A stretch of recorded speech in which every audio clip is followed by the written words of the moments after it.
Happy New Year! This is your man Hypergon back again for another video. This time I'm going to be doing a holiday special of my top 10 favorite archetypes in Yu-Gi-Oh!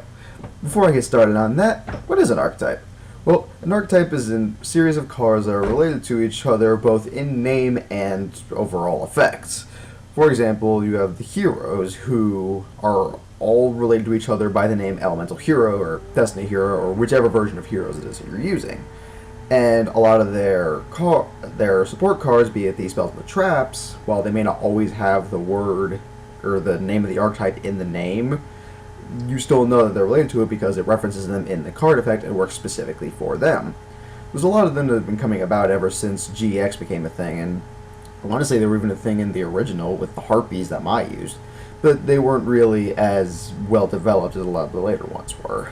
But ever since, like I said, ever since GX came out, they've been rapidly growing in popularity and use ever since, and now we have hundreds of them. They're everywhere. It's honestly hard to find a deck nowadays that isn't comprised solely of an archetype. But anyway, I digress. Let's go ahead and get started on my top 10 favorite Yu-Gi-Oh! Archetypes, starting with number 10. The Arcana Force. Okay, now I'm sure I can already hear a lot of you guys saying, but Hypergon, what's an Arcana Force? I've never heard of it. And honestly, I can't even say I'm surprised if you haven't heard about it. It was one of the decks used in Yu-Gi-Oh! GX that wasn't Elemental Heroes or Cyber Dragons.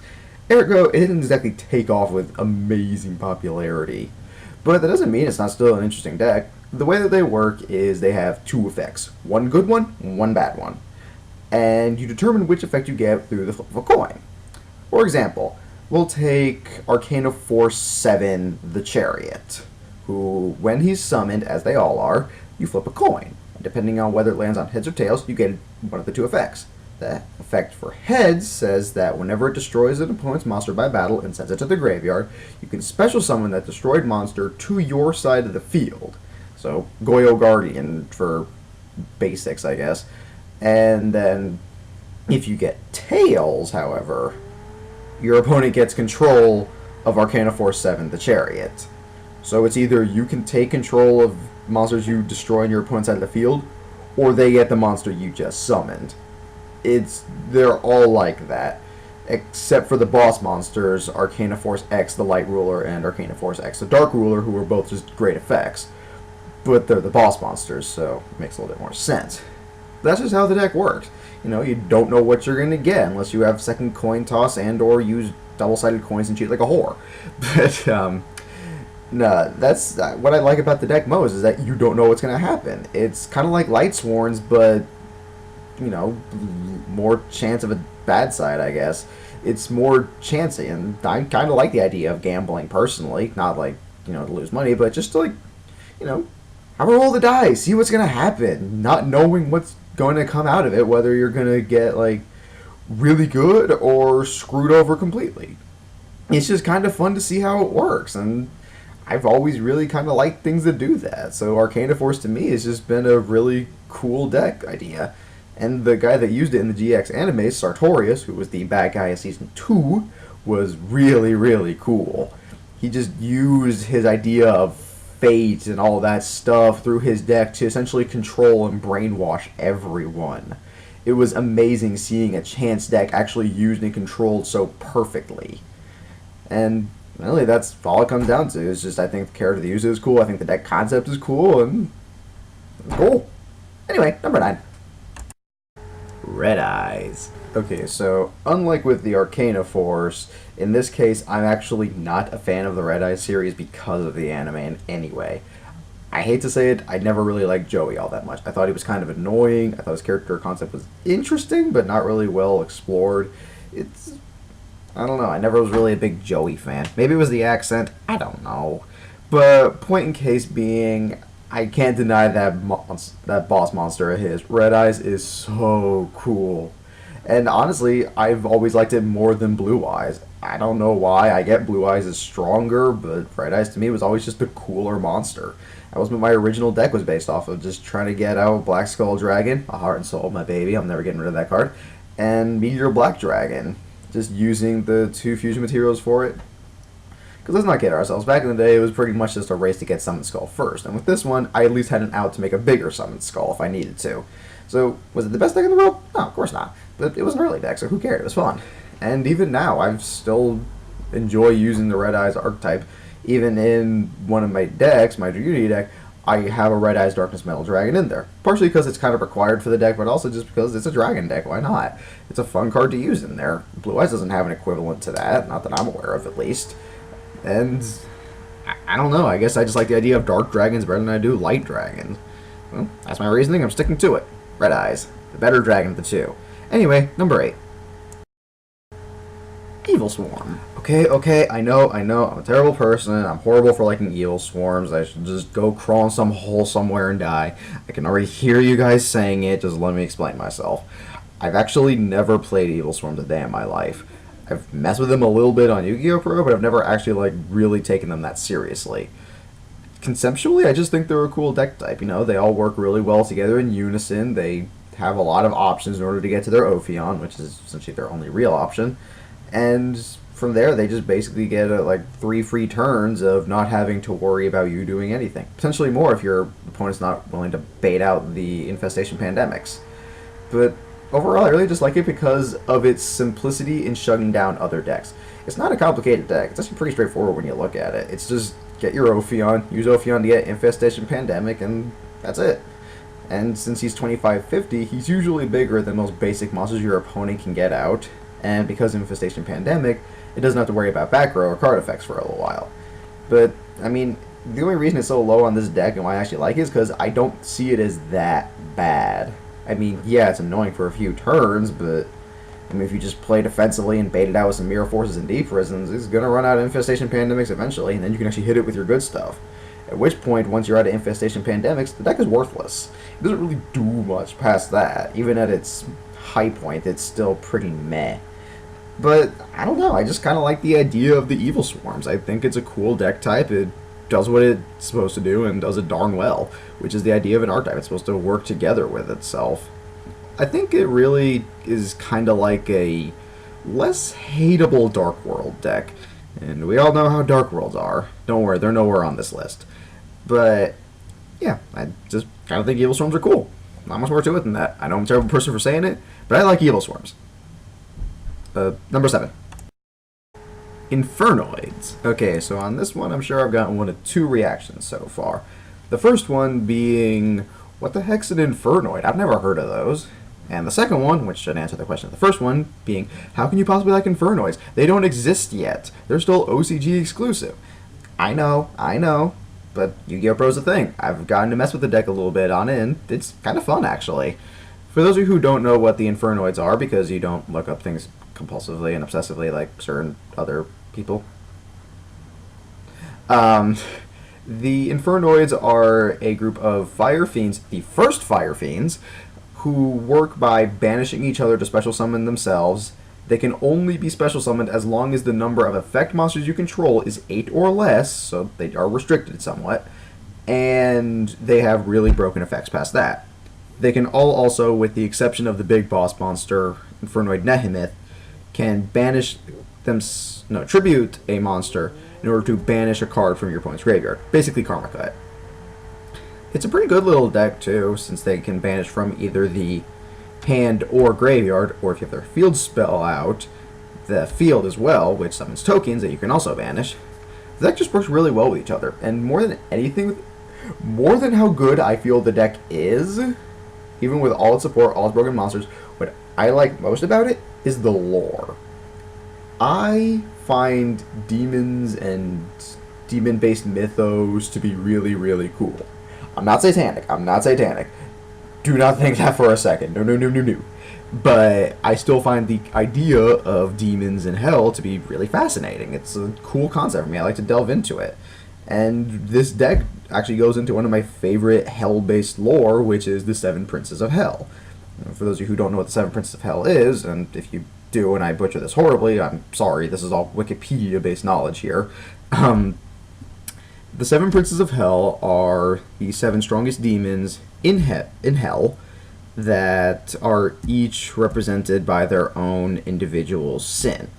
So you have guys like Lucifer, who is the demon of pride, Asmodeus, who is the demon of lust, Belphegor, who is gluttony. I don't know. I haven't looked at these guys for a while, but I've always found that idea cool, and a lot of the Infernoid monsters are actually referenced to them.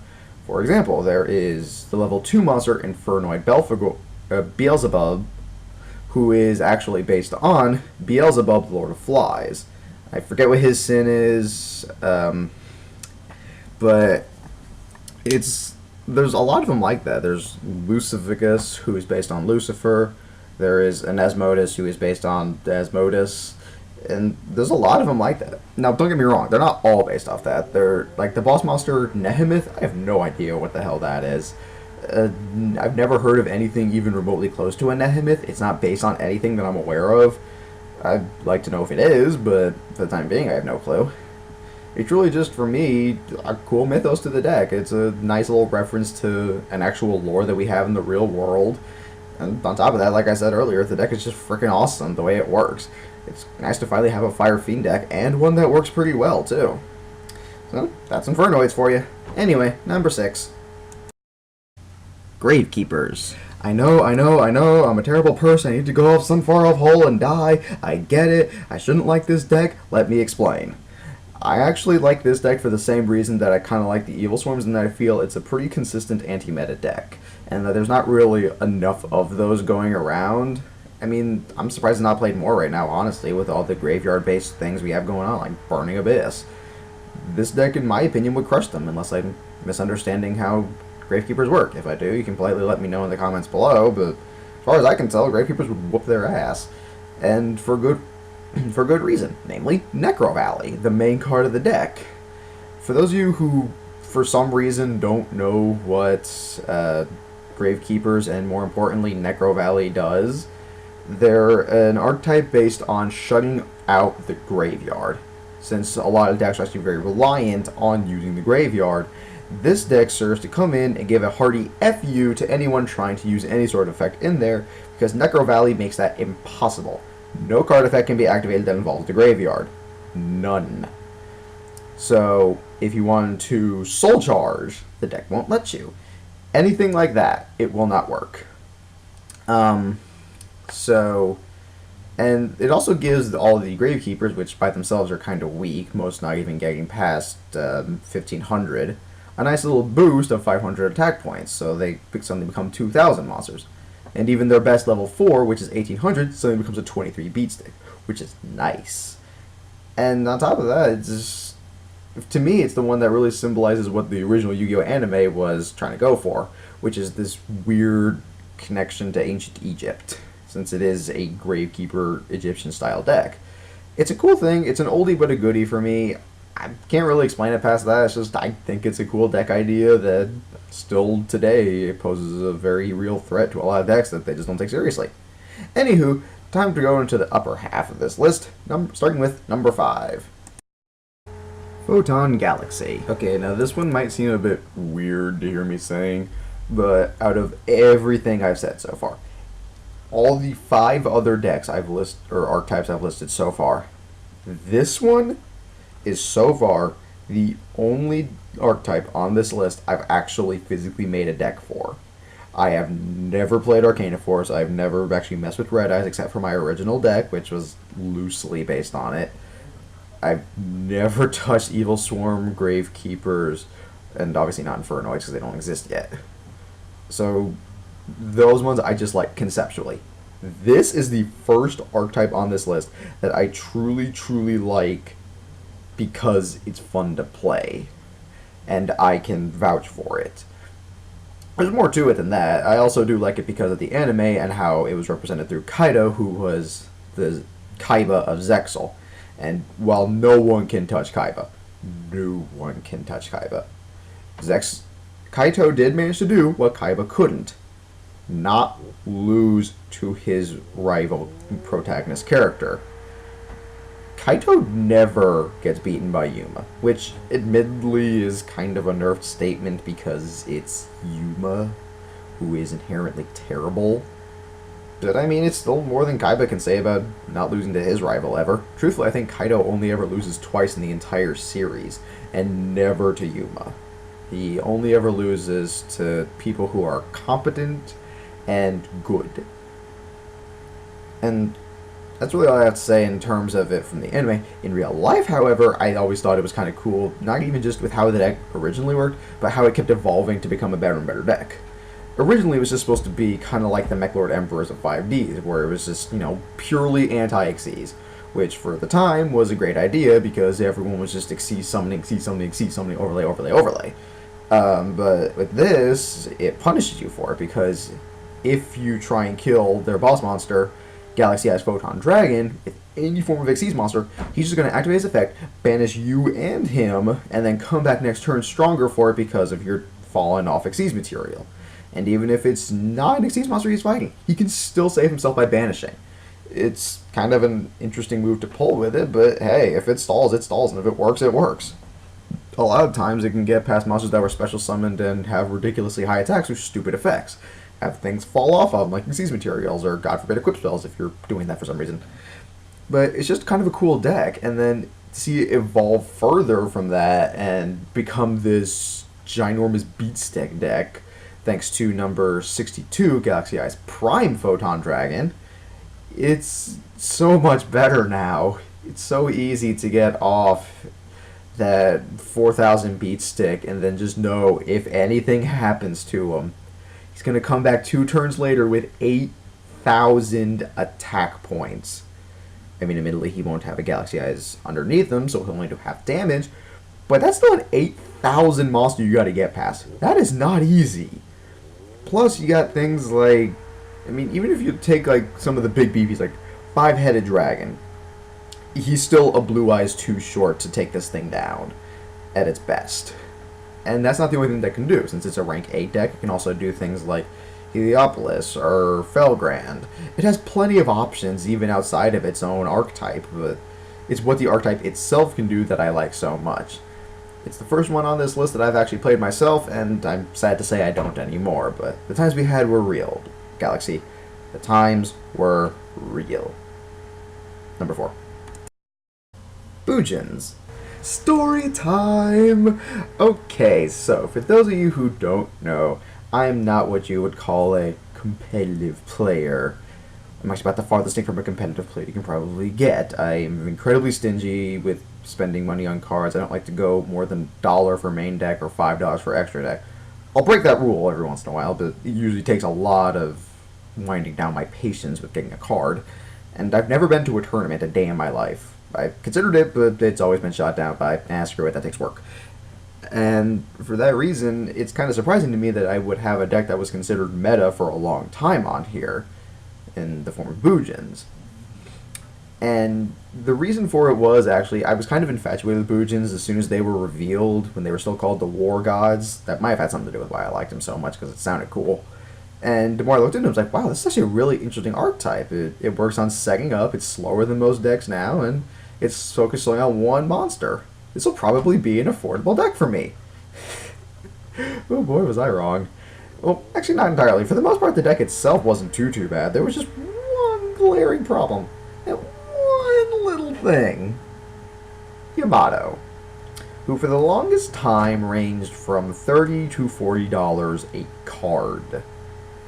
Now, take what I said earlier about not liking to spend more than $1 on average per main deck card. Yeah, that's way outside of my range. So, needless to say, I did not ever come across a playset or, hell, a copy of a Yamato. So, what I did was I just proxied a playset of them. I had everything else in the deck. Everything else in the deck was real. Just not the Yamatos. The Yamatos I had what me and my friends dubbed grayscale rarity, in that I just printed them off in black and white, cut them out, and slipped them in some card sleeves on top of real cards. And I had fun with the deck. I mean, since I was just playing with my friends, no one really cared. We still knew what Yamato did, and he still did his job. But as time went on, I did ultimately decide, after realizing that about 2, 3, maybe 4 booster packs later, Yamato was still way too expensive for my blood. that I should just drop the deck and ultimately no longer pursue it. He's not bad anymore. He's only like $5 now, which, looking on it, I may or may not go back and redo Bujins. I don't know. It may just be one of those decks that I liked originally and had my time with, but no longer enjoy. But it was still a fun deck. I enjoyed it. It was great at doing what it did. It's still, for me, one of the better decks out there, and its incredible ability to just grab those resources, put them where you need them, and then just stall out your opponent because they're too afraid to do anything because, oh god, what if he has that crane in his hand, or oh god, he's got a hare or turtle in his graveyard, I don't want my Raigeki to whiff or whatever. And it's kind of fun actually seeing your opponent just cringe at the idea of knowing you have an unlimited number of resources you need to get past before you can even think about taking out that Yamato. Which actually brings me to my other favorite part about the deck, in that it's one of few decks now that actually does not require the extra deck. Most decks nowadays are solely built with the extra deck in mind. Just look at Burning Abyss. Do you honestly think that Burning Abyss would be anywhere near as good as it is now if Dante wasn't a thing? No, he would not. The deck would be garbage, working solely off building false advantage through your Fire Lakes and then having a bunch of level 3 monsters to do nothing with. Without an extra deck, Burning Abyss is worthless. Bujins do not follow that rule. Bujins can survive solely off of their main deck if they need to. The extra deck is there for what it's supposed to be. Extra. Just stuff you can have access to if you feel the need to go for it. It's not required. It's just kind of, okay, let me just keep doing fun stuff, or let me just make myself bigger and beefier even though it's really not necessary. You can survive solely off of the main deck of this and be just fine, which I think is amazing to see. It's mostly for like just comebacks and stuff if you need them. That's the sole word there. If you need them. It's not required, and for me, that is why Bujins will solely sit on one of my favorite archetypes of all time. Anyway, let's move on to number 3, shall we?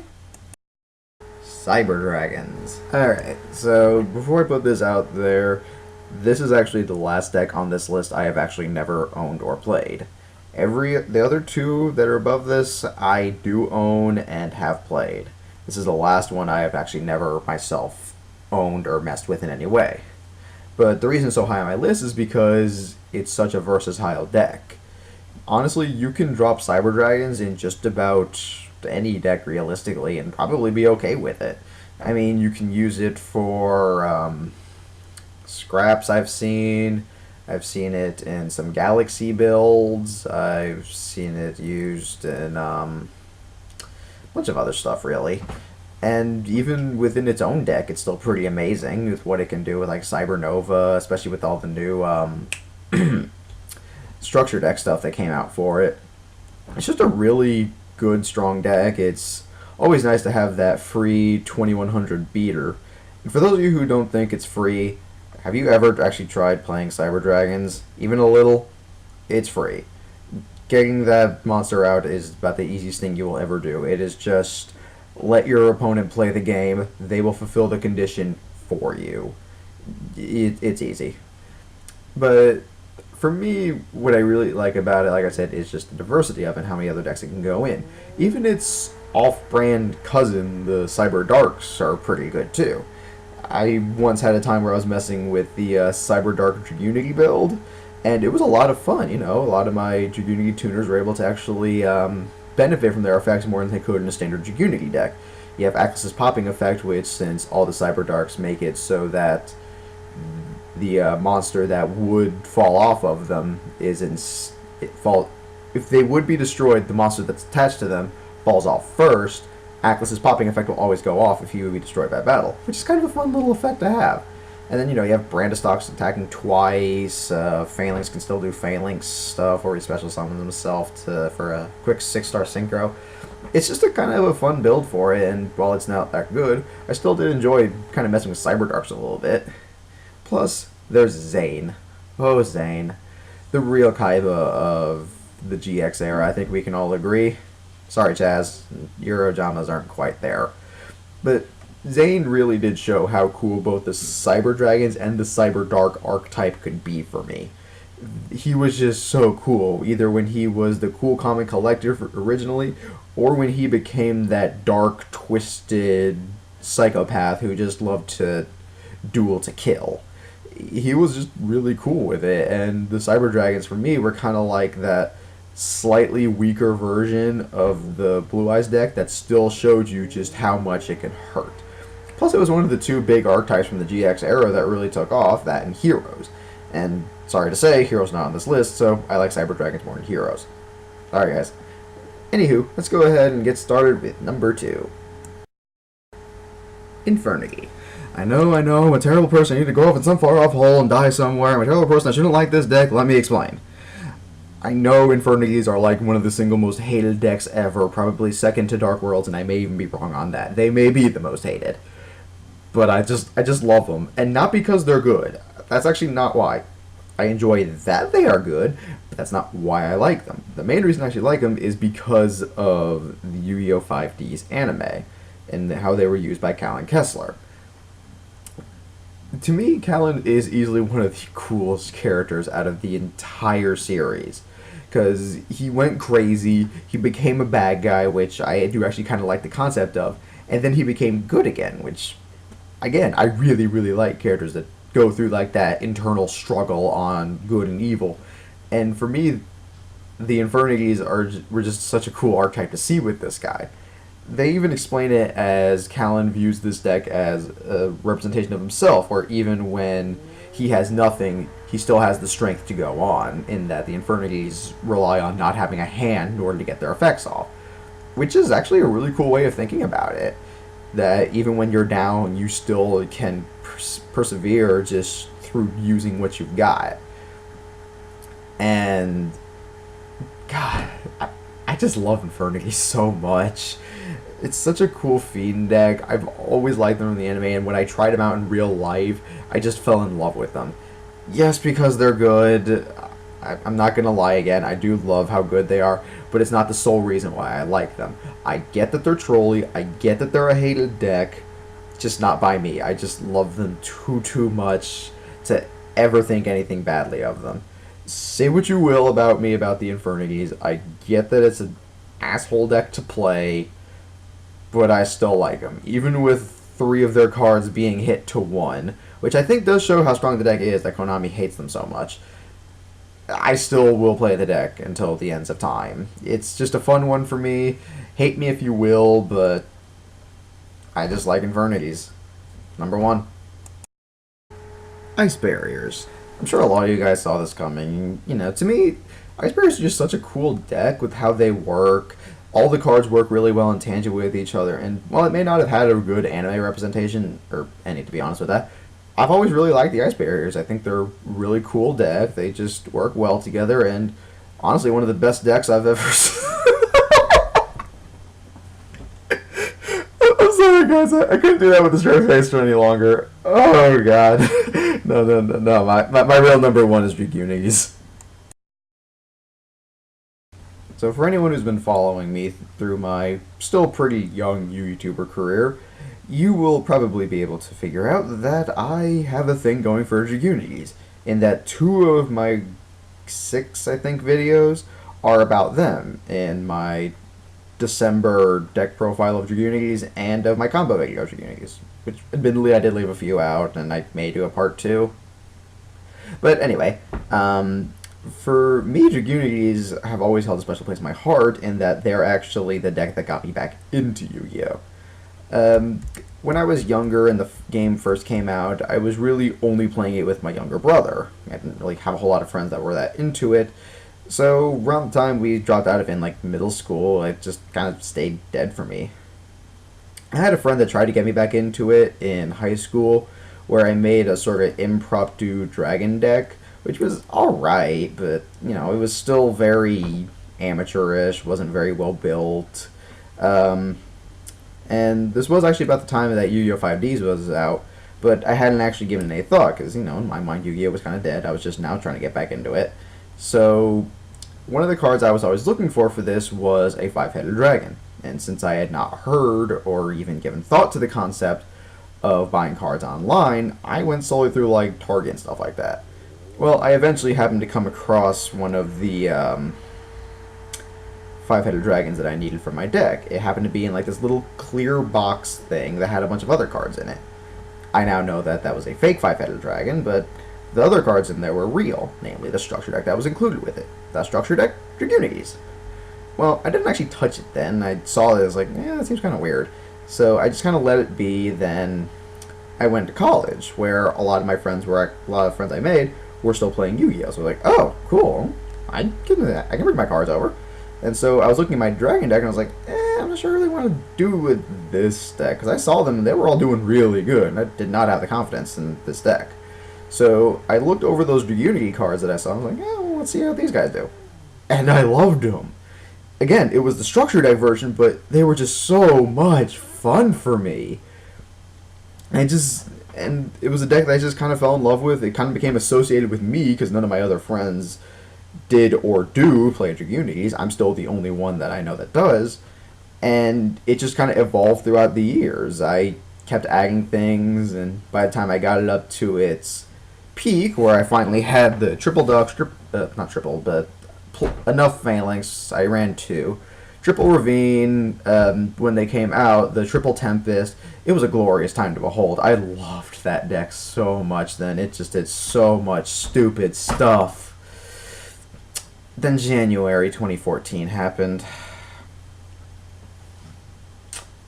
I hate Konami for what they did to Dragunities. Why would you get rid of Ravine? I get why they got rid of Ravine. If you want to hear that, just watch my Dragon Ravine rant video. But I just can't stand that they did that. It killed the deck, but not my love for them. I still play Dragunities today. I have been finding ways to make that deck work. Successful ways, a little bit. But I'm hoping that Spirit Destiny will help it out a little bit. I'm still messing with things, still trying to figure out some new ways I can potentially make the deck work. It's not necessarily going as ideally as I would have liked, but I'm making it work. I'm keeping the dream alive, and I will continue to do that. For me, if Yu-Gi-Oh! Ever became real, like if I was sucked into the anime world or something, and I could only bring one deck with me, that deck would be Dragunity, hands down. None of the others I've mentioned will make it. Not even my Infernities, the Galaxies, the Busions, Arcana Fort, none of them would get through. Dragunity would be my deck. That would be the one I would use. It's always been the most fun one to me. Just its ability to quickly get out big plays. It doesn't take a whole lot to start the combos. If you don't believe me, watch my Dragunity combos video. And it's always been a reliable deck for me. Even at its weakest, I've still always had a lot of fun playing with it. Actually, I'm almost kind of happy that they've banned out Ravine, because now it's forced me to kind of look at other options. See what else I can add to make this deck still consistent and try and bring it back to what it used to be. Will I ever get there with that Ravine? Probably not. But the upcoming card Harpist, when we can figure out how TCG's getting that, will probably help out a little bit with some search power. But I digress. I love Dragunities. I always will love Dragunities. They're my favorite decks. They're my babies. I will never get rid of them, and I just love them to death. And yeah, that's my list. Tell me what you guys think. Do you agree in that those are some of the coolest archetypes, or do you feel like I have misrepresented certain decks? Did I name a deck you hate? Did I not name a deck you like? Let me know in the comments section down below. Of course, don't forget to like and subscribe as well, and until next time, have a happy New Year's, and peace.